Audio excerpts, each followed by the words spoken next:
Everyone in that room thought I was the man who had nothing. They had no idea I was the man who owned the room they were standing in. I still remember the sound of the laughter before I remember the words. It was the kind of laughter that fills a luxury ballroom, rises above the music, and makes a person feel smaller without anyone having to say his name. The annual Atlas Dynamics Company dinner was supposed to be a celebration. The ballroom was covered in warm golden lights, polished tables, crystal glasses, and conversations between people who measured their lives in promotions, investments, and influence. My wife Claire stood beside me wearing a confident smile, the kind of smile that made everyone believe she had everything under control. For years, I had admired that smile. That night, I finally understood it was not always meant for me. A senior executive approached our table with a group of managers and asked Claire the question everyone seemed to ask whenever I was nearby. "Claire, we always hear about your work, but we never really hear about your husband. What does he do?" Claire looked at me for half a second. It was brief, almost invisible, but I saw it. The hesitation, the calculation. Then she smiled and placed her hand lightly on my arm. "Oh, Ethan," she said. "He's currently unemployed." The sentence landed softly. That was the strange part. There was no anger in her voice. No insult. Just a casual statement, like she was explaining the weather. A few people laughed politely. One man lifted his glass and said, "Well, at least someone gets to enjoy a break from the working world." More laughter followed. Claire laughed too. That was the moment I felt something inside me change. Not break, not collapse, just change. Because the hardest moments in life are not always the loud ones. Sometimes they are the quiet moments when you realize someone you love no longer sees the person standing in front of them. I looked around the room. These people saw a man wearing a simple navy suit, standing beside a successful corporate executive with no job title attached to his name. They saw someone who had fallen behind, someone who had lost direction, someone who needed his wife to introduce him. They did not see the years I spent building something from nothing. They did not see the decisions made in empty offices late at night. They did not see the sacrifices I made when success came faster than I expected. And they certainly did not know why I had walked away from the spotlight 5 years earlier. Claire believed my silence meant failure. She believed because I was no longer sitting behind a CEO desk, I no longer mattered. She never asked what I was doing. She never asked why old colleagues still called me. She never asked why certain people still waited for my approval before making important decisions. She only saw the surface. And maybe that was the part that hurt the most. Not that strangers misunderstood me. Strangers always do. It was that my own wife had stopped being curious about who I really was. I took a slow sip of water and listened as the conversation moved on without me. Someone mentioned quarterly results. Someone else talked about expansion plans.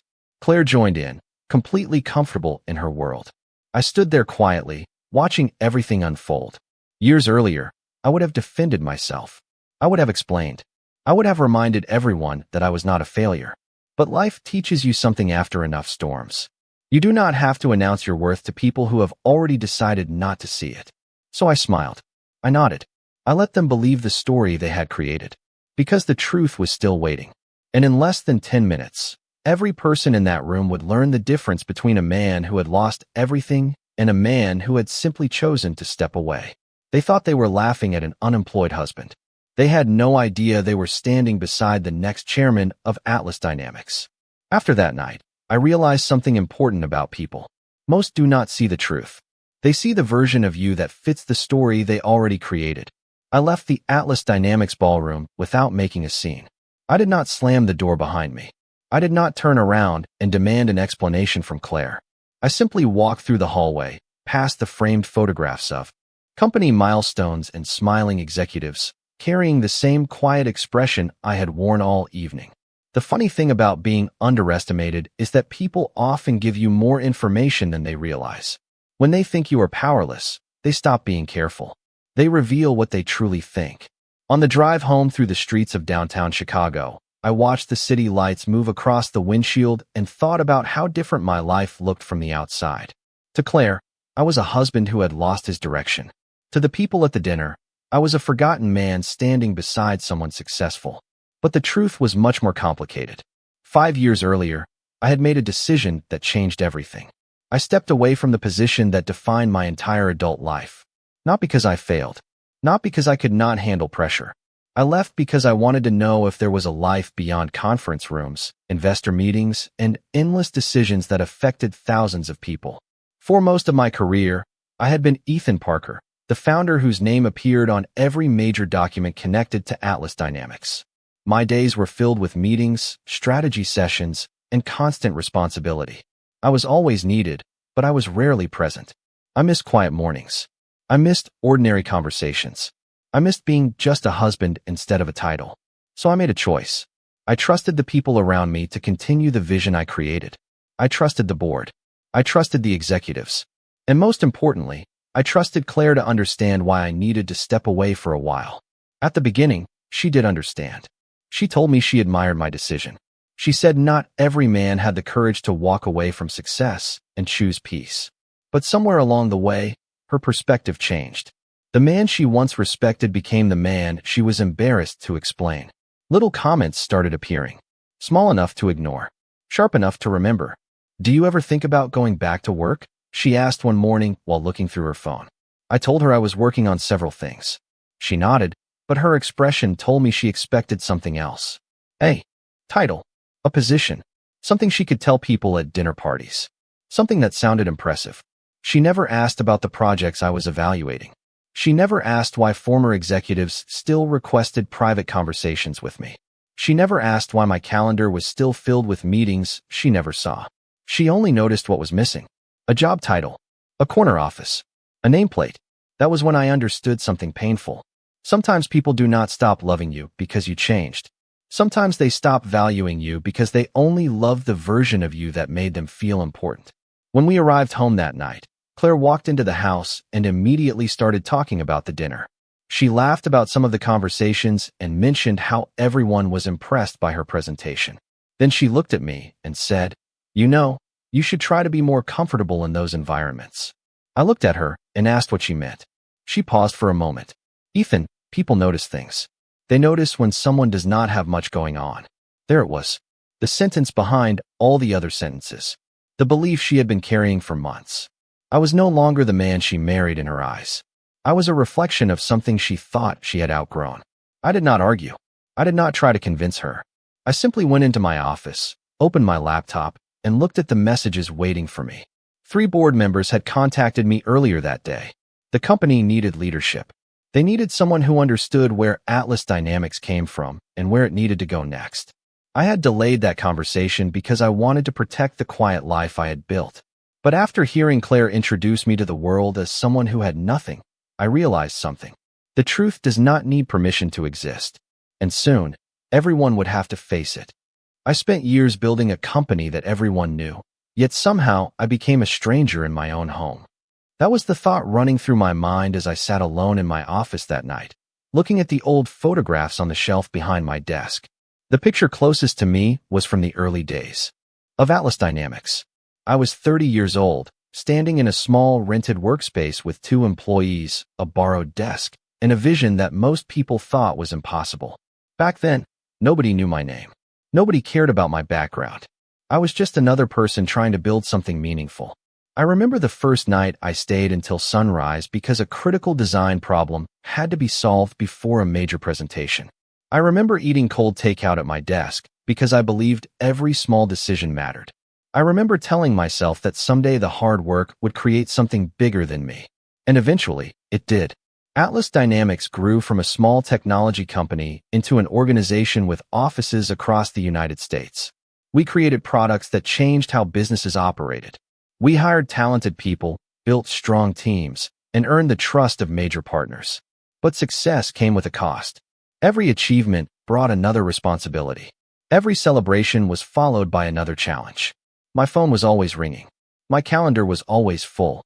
I was physically present in many rooms, but mentally I was always somewhere else. Claire saw that side of me. She saw the long nights and the endless meetings. She saw the stress that came with carrying the weight of a company. At first, she respected it. She told people she was proud of me. She used to say she loved watching me build something from nothing.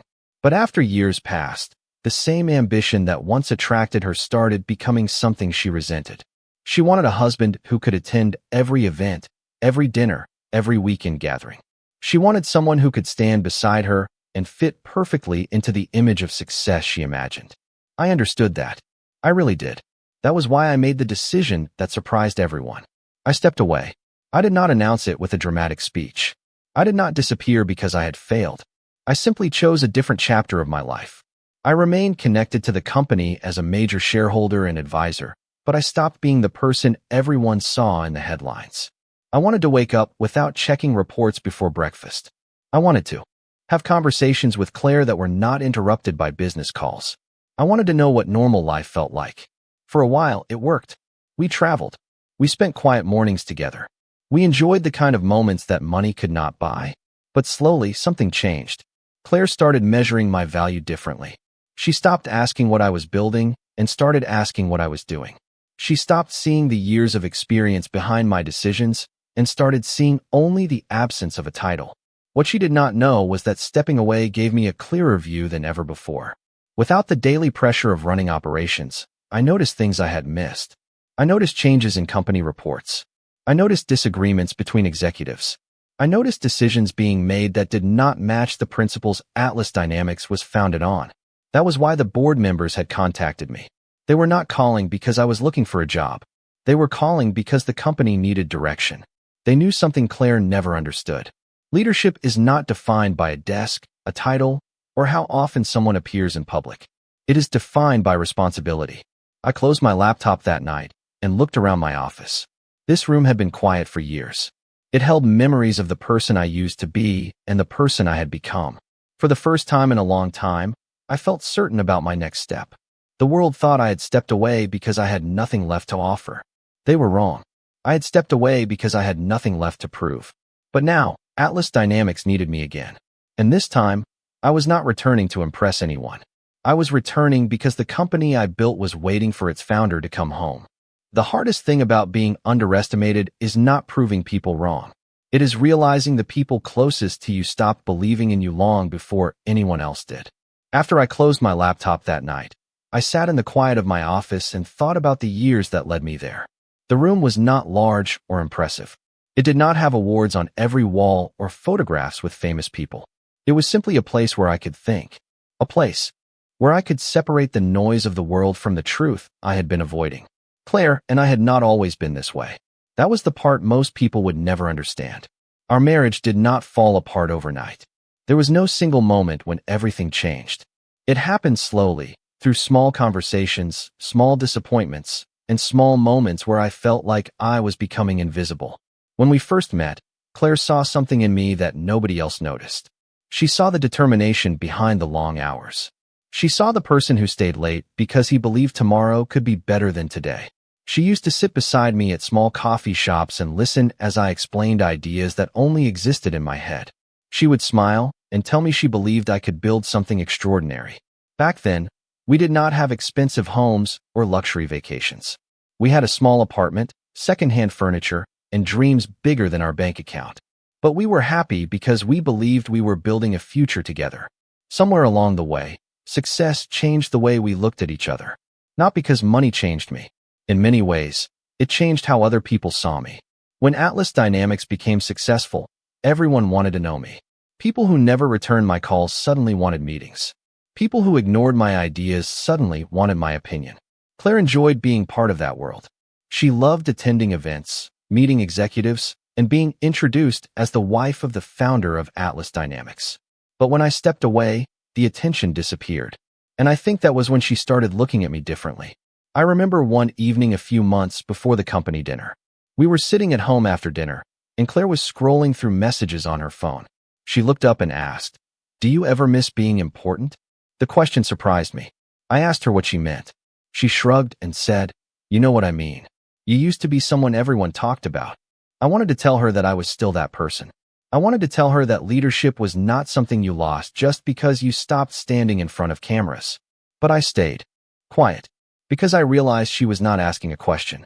She was sharing a belief she had already accepted. To her, my value had become connected to how other people reacted to me. A title, a position, a public image. Without those things, she could not see what remained. I continued living my life quietly. I managed investments. I advised certain projects. I stayed involved in decisions that mattered. But I did not chase recognition. I had already spent years doing that. What mattered to me was building something meaningful and protecting the people who depended on it. Unfortunately, Claire only saw the silence. She mistook peace for failure. She mistook privacy for weakness. The night after the company dinner, she barely mentioned what happened. She acted as if her introduction of me had been harmless. As if calling me unemployed in front of her colleagues was just a simple description. That was when I understood something I had been refusing to accept. The problem was not that she did not know my current role. The problem was that she no longer cared to understand me. The next morning, I received another message from the board members. They wanted a formal meeting.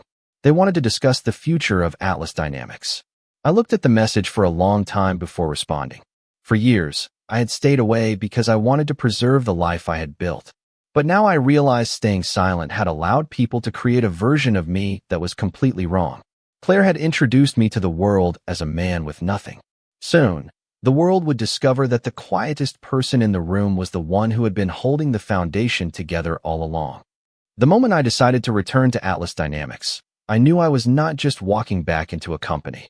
I was walking back into a chapter of my life that I thought I had already closed. The board meeting was scheduled for the following Monday morning at the company headquarters in downtown Chicago. I arrived early, just like I used to years before when I was still running daily operations. The building looked exactly the same from the outside. The glass walls reflected the city skyline. Employees moved through the lobby carrying coffee and laptops, and the familiar rhythm of business filled the air. But I was different. 5 years ago, I walked through those doors as the person everyone recognized. That morning, I walked through them as someone most people had forgotten. At least, that was what they believed. When I reached the executive floor, the receptionist looked at me with a polite but uncertain expression. She checked the meeting schedule and asked if she could confirm my appointment. I smiled and told her my name. A few seconds later, her expression changed. Not because she suddenly understood everything, but because she realized my name still carried weight inside those walls. "Mr. Parker, the board members are waiting for you," she said. I thanked her and walked toward the conference room. The room itself held many memories. I remembered sitting at that same table during the early years of Atlas Dynamics, discussing ideas, solving problems, and making decisions that shaped the future of the company. Back then, every person at that table knew exactly why I was there. Now, some of them looked surprised. Some looked curious. A few looked uncomfortable. Richard Coleman, the current chief executive officer, stood near the window. He had taken over daily leadership after I stepped away. He was talented, confident, and respected by many people in the organization. But over the past year, I had noticed concerns about the direction of the company. Growth had slowed. Important decisions were being questioned. The culture I built had started changing. The board members greeted me warmly, and for the first time in years, I felt the responsibility I had carried return. The chairman of the board, Michael Reynolds, opened the meeting. "Ethan, thank you for coming. We know this is not a simple conversation." I nodded. I understood. Businesses evolve. Leaders change. Nothing stays the same forever. But there was one thing I had learned during my time away. A company is not just numbers on a report. It is people. It is trust. It is the values that guide decisions when nobody is watching. The discussion continued for more than an hour. The board reviewed financial reports, leadership concerns, and future plans. They asked for my perspective. They wanted to know what I saw. I listened carefully before answering. I did not come into that room looking for recognition. I did not come there to remind anyone of what I had accomplished years earlier. I came because I still cared about what we had built. At one point, Richard leaned forward and said, "Ethan, with respect, things have changed since you left. The company is not the same company you created." I looked at him and calmly replied, "You are right. It is not. That is exactly why we need to have this conversation."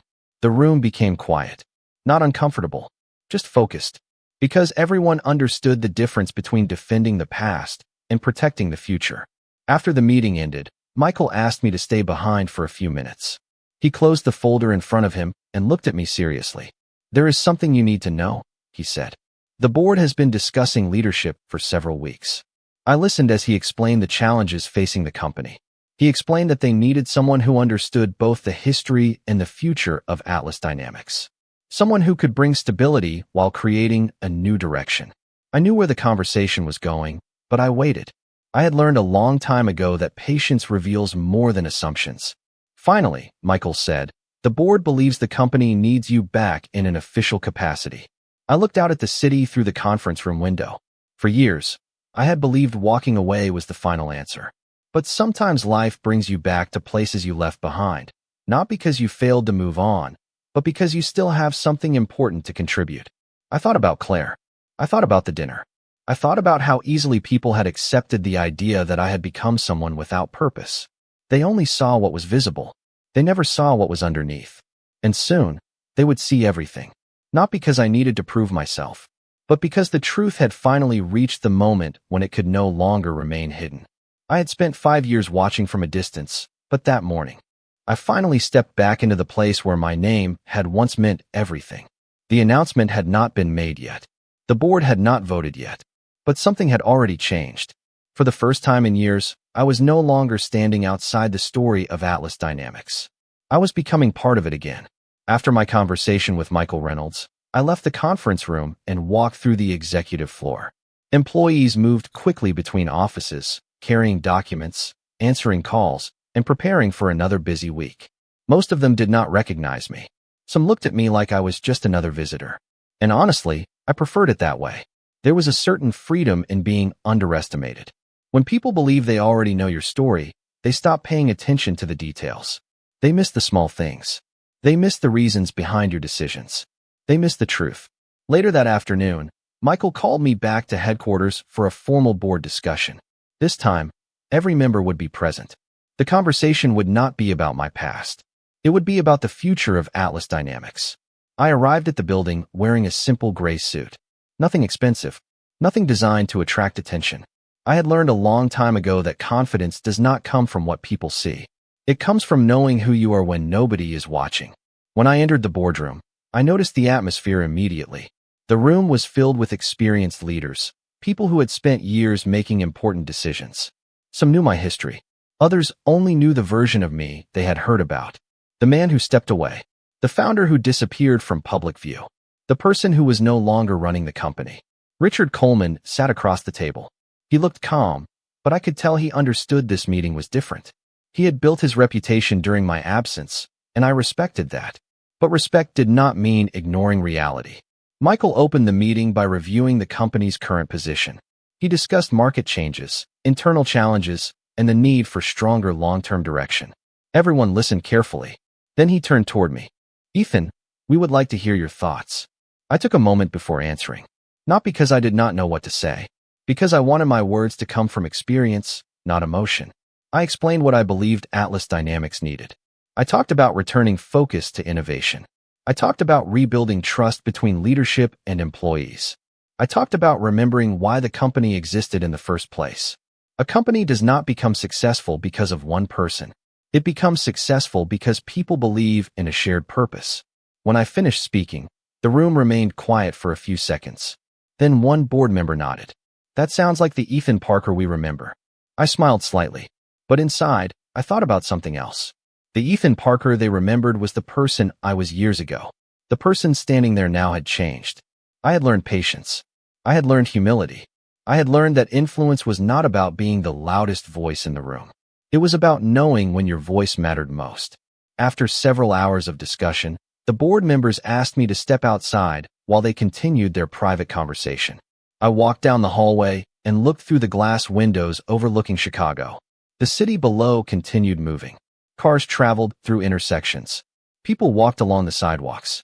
Everyone was focused on their own lives, unaware that a decision was being made that would change the future of one of the largest companies in the industry. I thought about Claire again. I thought about the way she introduced me at the dinner. I thought about the laughter and the assumptions.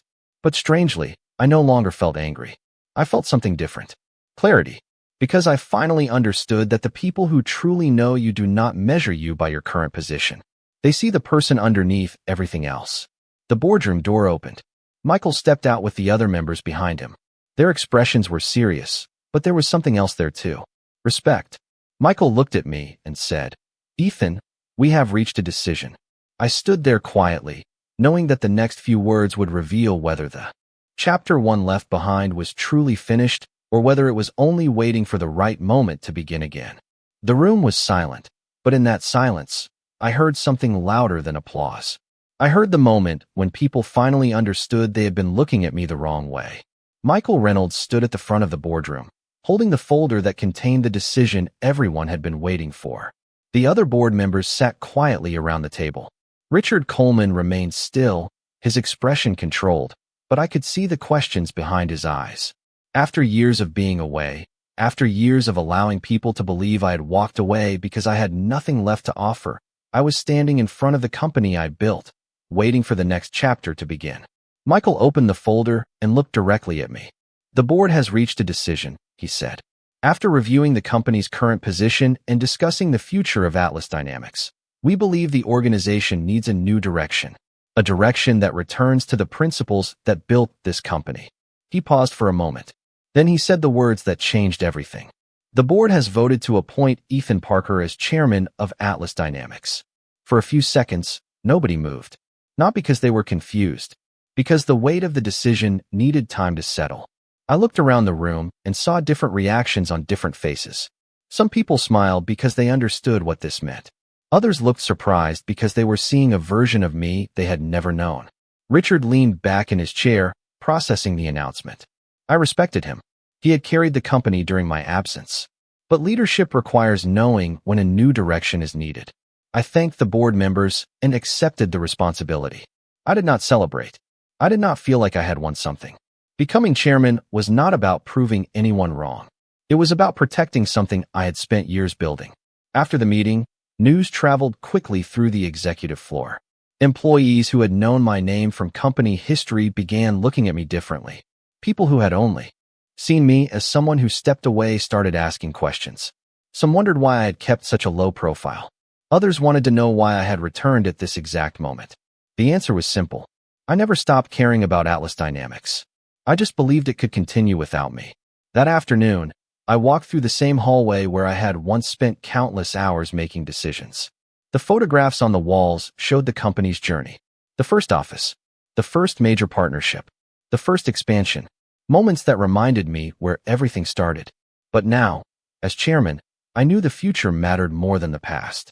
My first decision was not about changing everything. It was about listening. I met with department leaders. I spoke with employees. I asked questions before giving answers. Some people expected me to return with a list of demands and dramatic changes. Instead, I wanted to understand what had happened while I was away. The strongest leaders do not walk into a room believing they already know everything. They listen, they learn, they adapt. That evening, after leaving the office, I sat in my car for a few minutes before driving home. The city lights reflected across the windshield, and I thought about the dinner with Claire. A few days earlier, she had introduced me as someone without a career, someone who no longer had a place in the professional world. Now, I was returning home with a responsibility that many people spent their entire lives trying to reach. But the strange thing was, I no longer needed her reaction. I no longer needed anyone in that ballroom to change their opinion of me. The man I had become was not created by their approval. He was created by years of decisions, failures, lessons, and patience. When I finally arrived home, Claire was in the living room. She looked up and immediately noticed something was different. She did not know the details yet. She only knew that something had shifted. For the first time in a long time, I saw uncertainty in her expression. Not fear, not panic, just the realization that there were parts of my life she had never truly understood. I placed my keys on the table and looked at her. Quietly, the truth was no longer something I needed to hide. Soon, Claire would learn that the man she had described to the world was never the man I actually was. For the first time in years, Claire looked at me as if she was trying to understand a person she thought she already knew. The moment I walked into the living room that evening, I could feel the difference. Nothing about the house had changed. The furniture was the same. The lights were the same. The quiet neighborhood outside our windows looked exactly as it always had. But something between us had shifted. Claire was sitting on the couch with her phone in her hand, but she was no longer scrolling. She was watching me, waiting. "Ethan, is everything okay?" she asked.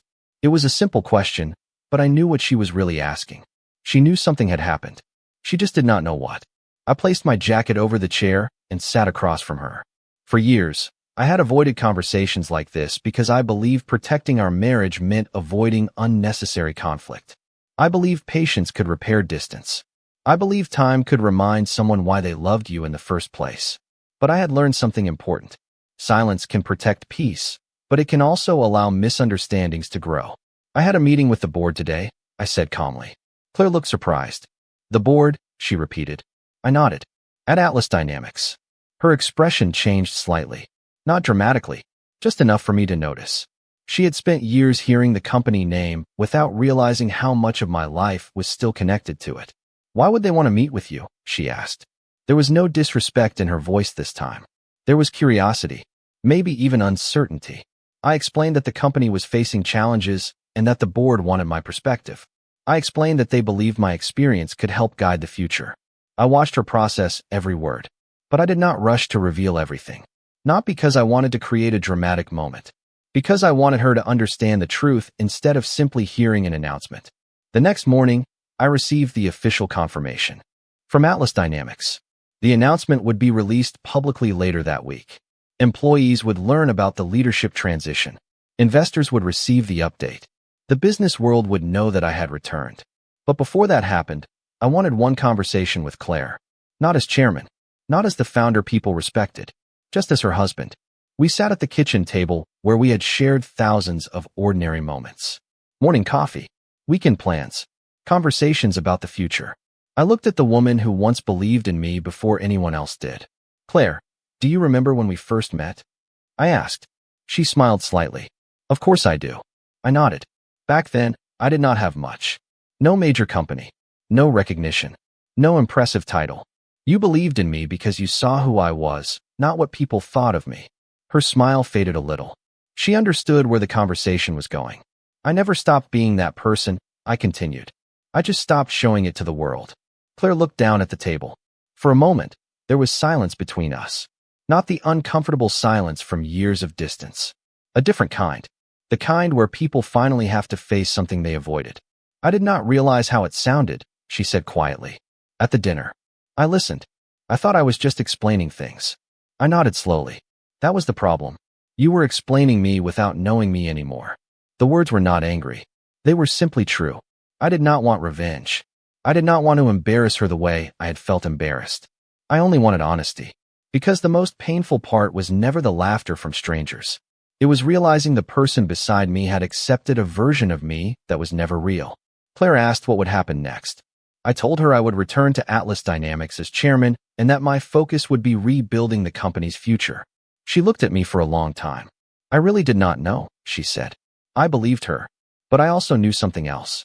Not knowing was not the same as trying to understand. The next few days would change how everyone saw me. But the biggest change had already happened. I no longer needed anyone to discover my value. I had finally stopped measuring myself through other people's opinions. The greatest victory in life is not making other people regret underestimating you. It is reaching a place where their opinion no longer controls your peace. The first week back at Atlas Dynamics felt strangely familiar and completely different at the same time. The meetings, the conversations, the constant movement of people working toward a shared goal. I had spent years in that environment, but returning as chairman gave me a new perspective. Before, I carried the responsibility of building the company from nothing. Now, I carried the responsibility of protecting what thousands of people depended on. I started each morning by listening. I met with employees from different departments. I spoke with engineers, managers, and team leaders. I wanted to understand what had changed while I was away. Some people expected me to arrive with immediate decisions and dramatic changes. Instead, I asked questions. I took notes. I paid attention. Because leadership is not about proving you are the smartest person in the room. It is about making sure the right people are heard. The company had grown, but some of the original values had become harder to find. The focus on innovation had become mixed with pressure for short-term results. The connection between leadership and employees had weakened. My goal was not to rebuild the company into what it was 15 years ago. My goal was to help it become what it needed to be next. As the days passed, the public announcement about my return spread. Articles appeared online. Business analysts discussed the decision. People who had once forgotten my name suddenly remembered it. But the reaction that interested me most was not from investors or executives. It was from Claire. She watched everything unfold from a different perspective now. The same world that once believed I was simply someone who had stepped away was now recognizing the role I had always carried quietly. But I noticed something important. Claire was not focused on the title. She was focused on the realization that she had misunderstood me for years. One evening, we sat together in the backyard. It was a place where we used to spend hours talking about our future when we were younger. Before success, before expectations, before we started measuring life by what other people saw. I have been thinking about everything, Claire said. I listened. I think I forgot who you were. Her words were quiet, honest. I appreciated that. You did not forget who I was, I replied. You forgot to keep asking. She looked at me, and I could tell she understood. Relationships require curiosity. They require two people who continue discovering each other, even after years together. The problem was never that Claire did not know every detail about my work. The problem was that she stopped wanting to know. We talked for a long time that night. Not about the company. Not about money. Not about titles. We talked about us. About the years when we were young and hopeful. About the moments we missed because we were both focused on different versions of success. I did not know exactly what the future would hold for our marriage. Some things cannot be repaired with one conversation. Trust is built slowly, through actions repeated over time. But I knew one thing. I was no longer the person waiting for someone else to recognize his value. My journey back to Atlas Dynamics had reminded me of something I had forgotten. Your identity does not disappear when people stop noticing it. Your worth does not decrease when someone fails to see it. The same person who built a company from a small office was still there. The same person who worked through uncertainty was still there. The same person who believed in creating something meaningful was still there. Months later, I stood inside the main conference room at Atlas Dynamics, looking at the city through the windows. The company was moving forward. The employees were energized. The future felt open again. I thought about the night at the dinner when people laughed because they believed they understood my story. They only saw one moment. They never saw the years behind it. They never saw the choices, the sacrifices, or the quiet work that shaped who I became. That was the lesson I carried with me. People will always create stories about you based on what they can see. But the truth of your life exists beyond the surface. And sometimes, the person who seems to have disappeared is simply the person who has been preparing for the right moment to return.